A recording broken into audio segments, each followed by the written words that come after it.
Hello YouTube, it's me Austin, and it's my friend Caleb. What's up? We're gonna watch this old PSA about homosexuality, demonizing it basically from like the 50s or early 60s. Well, actually it says 50s, so never mind. And it's basically our reaction video, and I'm about to play the clip right now. So let's see. All right.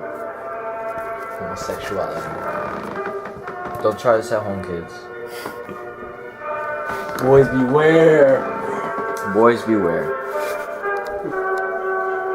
The Inglewood Police Department. You know, hang on, pause. Let me pause real quick. You notice it says Inglewood Police Department, right? That they created this themselves. Mm-hmm.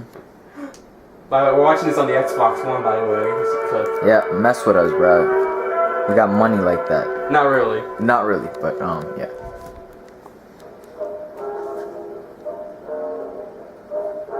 What the hell? Police station?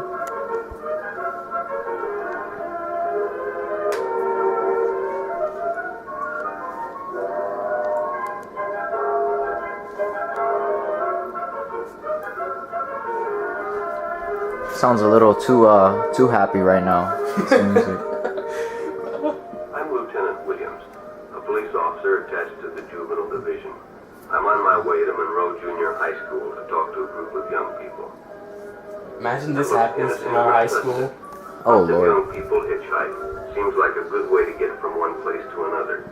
But sometimes there are dangers involved that never meet the eye. You know this is back then because nowadays you don't hitchhike anymore because of the dangers of, more likely to be kidnapped or killed by some psychopath. Like, this is before all that took place in like the late 60s and well, actually no, like the 70s when all the serial killers came up and shit. Mm-hmm. Basically. Let's take the case of Jimmy Barnes.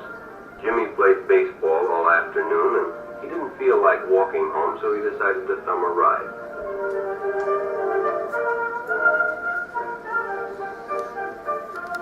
That's mistake number one. He'd done it 100 times before.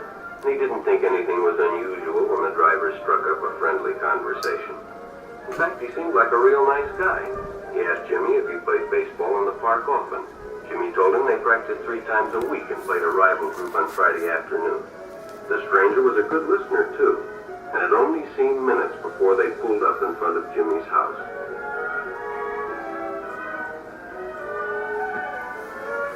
When Jimmy got out, the stranger gave him a friendly pat. Then he told him you'd see him again. Look at it. Pause it. Hold on. Go back to his face. Go back to his face. He got out, the stranger gave him a friendly pat. Pause it. Okay. Alright, first of all, if somebody like this gives me a ride anywhere, I am never, ever gonna walk into a car with him ever again. Like, that's got like pedophile written all over it. Like, he might not be a pedophile, but still, like, come on. It's funny, it's not anti-pedophile PSA, it's anti-homosexual PSA. Yeah, but still. I just had to say that. I'm sorry. I don't just blame had to. you, I agree. Oh Lord, help Alright, us. you could play it. He always drove by the park on his way home.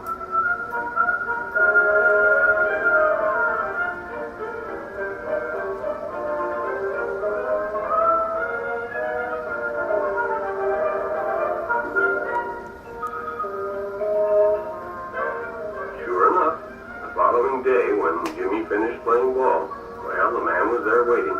Creepy ass face. Yep, I agree with that.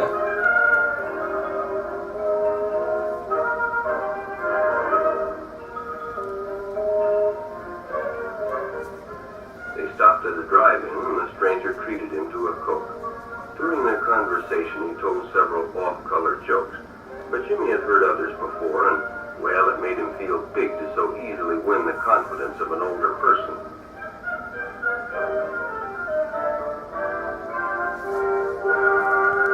So what is this, romantic stuff now? Like, Another fishing.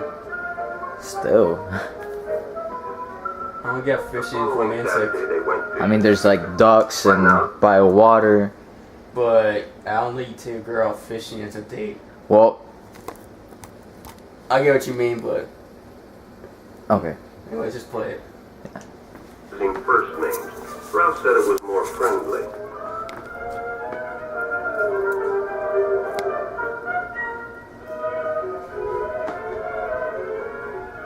Jimmy hadn't enjoyed himself so much in a long time.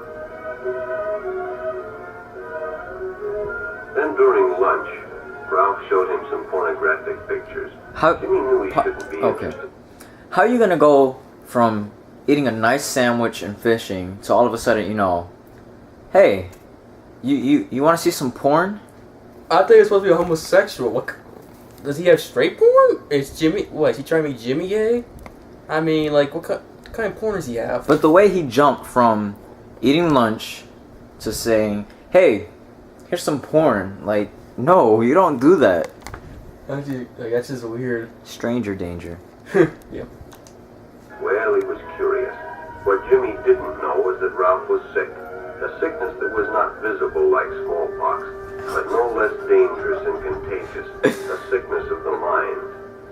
You see, Ralph was a homosexual. A person who demands an intimate relationship with members of their own sex. It's so funny. They compare this to smallpox or to a sickness, homosexuality. That's how fucked up America was. It's so funny though. This is like our third time watching this video. Well, not really though. We'll seeing this part of the video. Mm-hmm. It's still funny every time.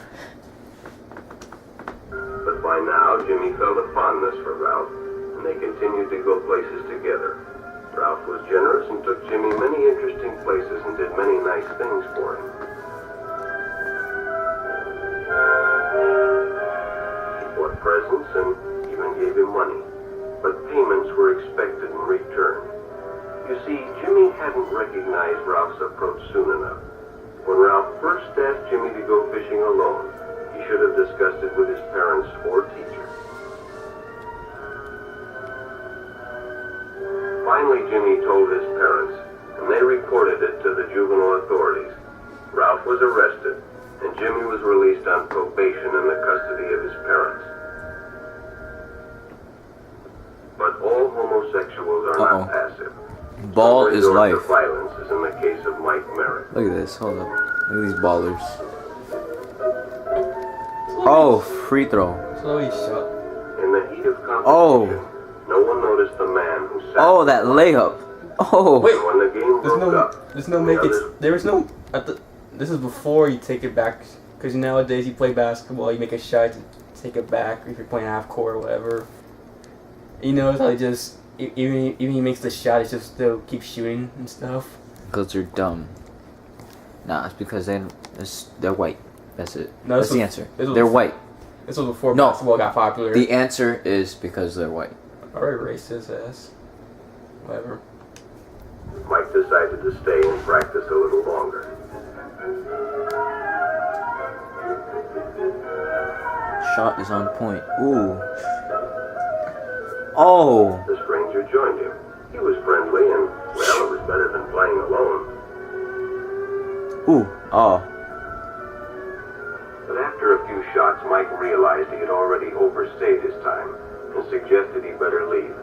The stranger told him if he'd like to stay longer, he'd be glad to drive him home when they finished. Sounded great to Mike. Chance to play longer and get a ride home, too. What are they doing?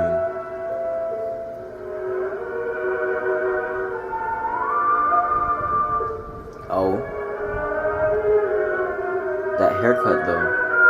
50s style haircut. When they finished, the stranger told him he'd make a fine player someday if he got lots of practice.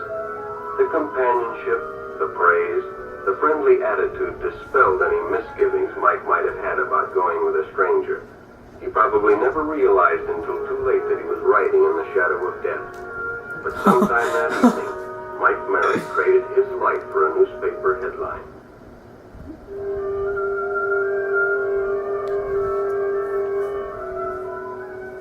As Denny and Jerry got the papers ready for Jerry's afternoon delivery, they only casually noticed the two boys that raced by in the afternoon traffic. And they didn't pay much attention to the car that drew up shortly afterwards. until the man called them over. You want some candy? Had two boys been by on bicycles? The boys nodded they had. Could they recognize them if they saw them again? Well, then he guessed he could. And hop in, the man said. Those are stolen bikes. Without giving it another thought, Denny got in and the car sped away. Jerry watched. He'd been told many times, if a friend got in a car with a stranger, to write down the license number. It didn't seem to apply, but, well, fortunately, he marked it down.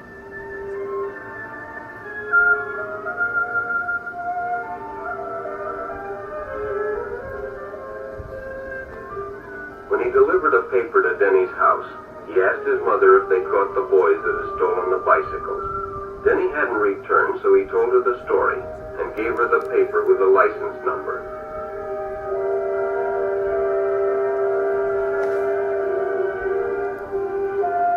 Being a careful parent, she decided to call the police.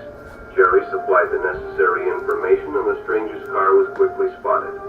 Was a good example of how important it is to always get the license number and description of any stranger who takes a young person off alone, no matter what they tell you.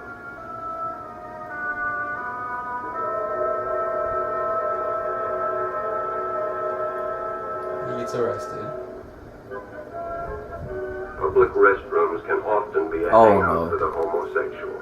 Bobby and his friends had The noticed homosexual. man Pause who it. had been in the Pause it. restroom when they changed, and as I like it how they say the homosexual, like The homosexual. Not the pedophile. like they'd be like in the nature shows, they'd be like, watch as the wild rabbit feeds on its prey or something. I don't know. the lion lets Yeah. out his prey before he devours it. That's how they're saying it, like the homosexual. Like if it's, I mean, it is a. I love the term. It sounds so funny though. he suggested they take the shortcut under the pier, but the others preferred to take the more traveled way home. There's homosexual.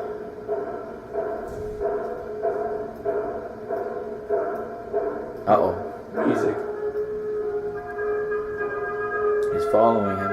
How the hell do you not notice a man following you? When It's on Bobby recognized the stranger as the man in the restroom, the shortcut under the pier didn't seem like a good idea at all.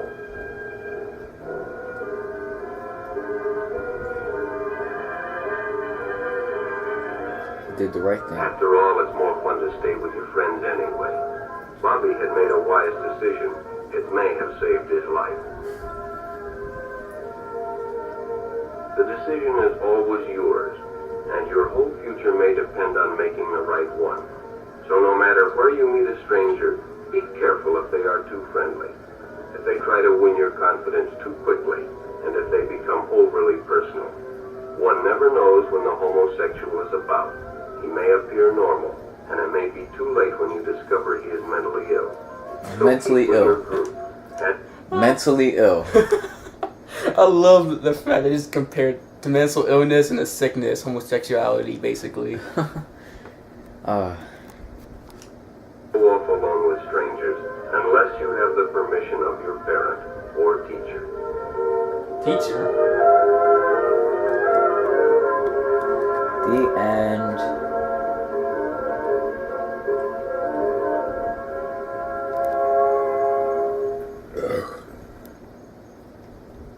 We learned something about good old PSAs from back then, and how we were not tolerant, I should say, back then. The fact that it was an anti-homosexual PA, not and you could have easily made this into an anti-pedophile PA, and they compare it to mental illness and sickness, basically. You know, it would have been a lot better if it was pedophile-ish or that's what it. It basically is. I Yeah, mean, but still I mean, a pedophile is technically gay if they're having sex with the same gender. I'm just saying. Oh, ew. Look ugly. But so basically, I am not homophobic. Neither am I. No, he hates gays. No, I I'm kidding. don't. Do you? I don't care. You know, if you're into that stuff, you could do whatever. I don't have no trouble. Just don't try to put me into it, because like that's not gonna happen. I'm a straight man. I have a girlfriend. So yeah, just saying. I don't know about him. He probably likes them. No, I'm kidding. No, I do not. I'm a straight man also, and like I said, I have no problems with gay, but at the same time, do not force it on me. Exactly. Do not force your agenda down my throat. Do not. Don't force me to be too tolerant. I mean, well, actually, yeah, you have to be tolerant. Obviously, they're human beings at the end of the day, but still, like, don't try to make me do gay stuff. You see,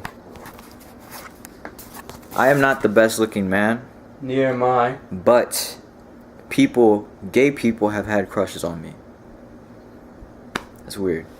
But yeah, just don't be too friendly to me and stuff. So yeah, we're gonna end this right here because like there's only like a minute left on the camera. Plug your channel. Follow me. Subscribe to me on my channel. It's Retarded Jaden. I got fights on there. I'm planning on doing some sneaker reviews and stuff like that. Just subscribe to me. Subscribe to this man if you're not already. He be putting all these random videos. Watch them. Some of them are funny. So yeah, we out. All right, bye. Bye. How do you? You two guys. Or you two people, I should say. How do you do this? That button. Which button? This red dot. Red dot. Yeah. There's no button on the red dot. You see, the struggle is real. Here, you do Give me this. it. I'll All show right. you. This one. Oh.